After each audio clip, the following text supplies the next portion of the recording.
नमस्कार. चला तर मी कल्पना आज एक नवीन रेसिपी घेऊन आले. तुम्हाला पाहताच लक्षात येत असेल, की अगदी चटपटीत आणि खमंग असं ह्या ठिकाणी चटणी दिसत आहे. चटणीसोबत खाण्यासाठी आपल्याला आणखीन 2 पदार्थ बनवायचे. चला तर सुरुवात करूया. ह्या ठिकाणी मी सुरुवातीला कांदा घेतलेला आहे. कांदा ह्या लहान आकारात कट करून घेणार आहे. जसं नेहमी आपण कट करतो नाश्त्यासाठी तसेच कांदे आपल्याला ह्या ठिकाणी कट करून घ्यायचे.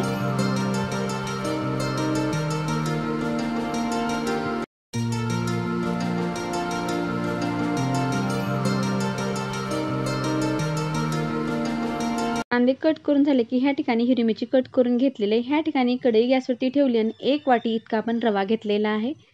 1 वाटीचा ह्या ठिकाणी आपल्याला जो पदार्थ बनवायचा आहे त्यासाठी आपण 1च वाटी रवा घेतलेला आहे. मंद गॅसवर आपल्याला हा रवा भाजून घ्यायचा आहे.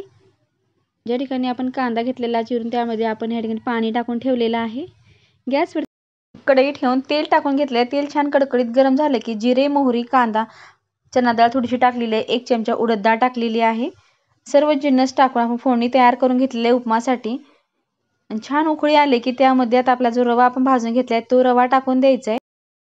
फोडणी टाकलेला व्हिडिओ माझ्याकडनं स्किप झालेला आहे त्यामुळे मी सांगितलेलं आहे की काय काय फोडणीमध्ये टाकलेलं आहे.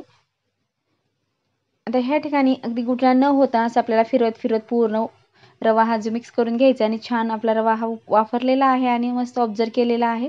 ह्या ठिकाणी छान आपला उपमा तयार झाला. 1 वाटी रव्यासाठी आपण ह्या ठिकाणी 1.5 ग्लास इतकं पाणी टाकलेलं आहे आणि व्यवस्थित आपला हा उपमा बनवून तयार झालेला आहे. थोडीशी आपण वरतून कोथिंबीर टाकून घेणार आहोत. कोथिंबीर टाकल्यानंतर थोडंसं मिक्स करून घ्यायचं आहे. मिक्स करून झालं की ह्यावरतून आपण 1-2 मिनिटाकरता झाकण ठेवणार आहोत.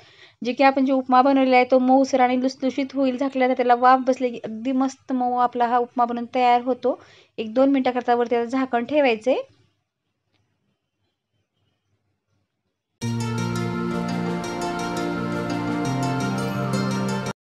आता झाकण काढलेलं आहे. अगदी छान उपमा वाफरलेला आहे. मऊ लुसलुशीत आपला उपमा बनून तयार झालेला आहे. तुम्हाला हा उपमा कसा वाटला नक्की कमेंटमध्ये सांगा. आता हा उपमा आपण झाकून साईडला ठेवणार आहोत. दुसऱ्या नाश्त्याची आपल्याला तयारी करायची आहे. ह्या ठिकाणी 1 प्लेट इतके आपण पोहे घेतलेले आहेत. पोह्यामध्ये पाणी टाकून द्यायचे. पोह्यामध्ये पाणी टाकल्यानंतर 1-2 मिनिटाकरता पाण्यामध्येच पोहे आपल्याला असंच ठेवायचे जे की छान भिजले जातील. आता ह्या ठिकाणी 2 मिनिट झालेले 2 मिनिटाकरता आपण असंच ठेवलं होतं आणि मस्त पोहे तुम्हाला पाहता लक्षात येत असेल. पोहे अगदी व्यवस्थित फुगलेले आहेत. आता एक चाळणी घ्यायचं आणि चाळणीवरती आता आपण हे पोहे पूर्ण टाकून देणार आहोत.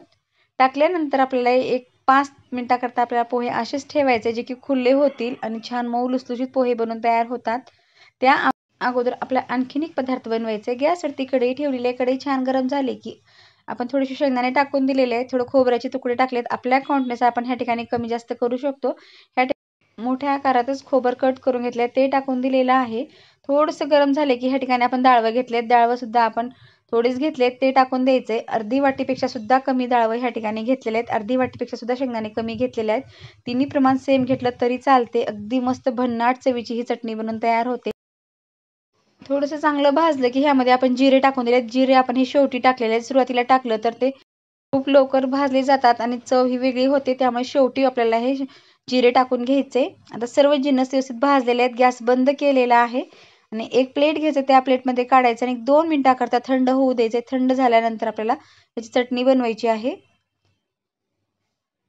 आता ह्या ठिकाणी आपले शेंगदाणे पूर्ण जिन्नस आपले थंड झालेले आहेत. आता मिक्सरच्या भांड्यामध्ये टाकून ह्यामध्ये दुसरे काही आणखी आपण पदार्थ टाकूया. ह्या ठिकाणी थोडीशी मिरची घेतलेली आहे. मिरची ही आपल्या आवडीनुसार कमी जास्त घ्या. कोथिंबीर घेतलेली आहे. मीठ टाकलेलं आहे. आता आपल्याला हे असंच फिरून घ्यायचं. ह्यात दही किंवा पाणी आपण सुरुवातीला टाकलेलं नाही. अगदी फक्त आपण कोरडं काढून घेतलेलं आहे. कोरडं काढून घेतलं तरच एकसारखं तयार होते. आता ह्या ठिकाणी आपल्याला दही टाकून घ्यायचं आहे. दही आपल्या आवडीनुसार कमी जास्त टाका. ह्या ठिकाणी मी 2 ते 3 चमचे इतकं दही टाकून घेतलेलं आहे. दही नसेल तरी चालते. लिंबू टाकलं तरी चालते. ह्या ठिकाणी आपल्याला 1 वाटी इतकं आणखीन पाणी टाकून घेतलेलं आहे. पाणी हे आपल्या क्वांटिटीनुसार आपण कमी जास्त घट्ट पातळ करू शकतो. अगदी मस्त भन्नाट चवीची आपली ही चटणी बनवून तयार झालेली आहे. अगदी लिक्विड टाईप. आता पुढची तयारी आपल्याला करायची आहे. चटणीसाठी आणखी आपल्याला काय साहित्य लागणार आहे त्या अगोदर आपण पोहे करून घेणार आहोत. चटणीला तडका आपल्याला नंतर द्यायचा आहे. गॅसवरती कढई ठेवलेली आहे. तेल गरम करायला ठेवले. तेल छान गरम झालं की आपले पोहे ह्या ठिकाणी अगदी मऊ लुसलुशीत भिजलेले आहेत. तेल छान गरम झालं की जिरे आणि मोहरी टाकून दिलेली आहे. जिरे मोहरी छान तडतडली की ह्यामध्ये आपल्याला सुरुवातीला शेंगदाणे टाकायचे. जेव्हा पोहे बनवतो त्यावेळेस आपल्याला डाळवा आणि शेंगदाणे हे सुरुवातीलाच टाकायचे, जे की अगदी क्रिस्पी आणि मस्त खात्यावेळेस कडक लागतात. जर कांदा टाकला तर इतके कडक राहणार नाही. आता छान क्रिस्पी आणि क्रंची आपले हे शेंगदाणे डाळवं झालेले आहेत. त्यामध्ये आपण जो कट करून घेतलेला कांदा आहे आता तो टाकून द्यायचे आणि मिरची टाकून द्यायचे. मिरची आणि कांदा आपण एकदम टाकून दिलेला आहे आणि छान आपल्याला गोल्डन ब्राऊन त्याची साईड होईपर्यंत आपल्याला हे तळून घ्यायचे आहे असंच.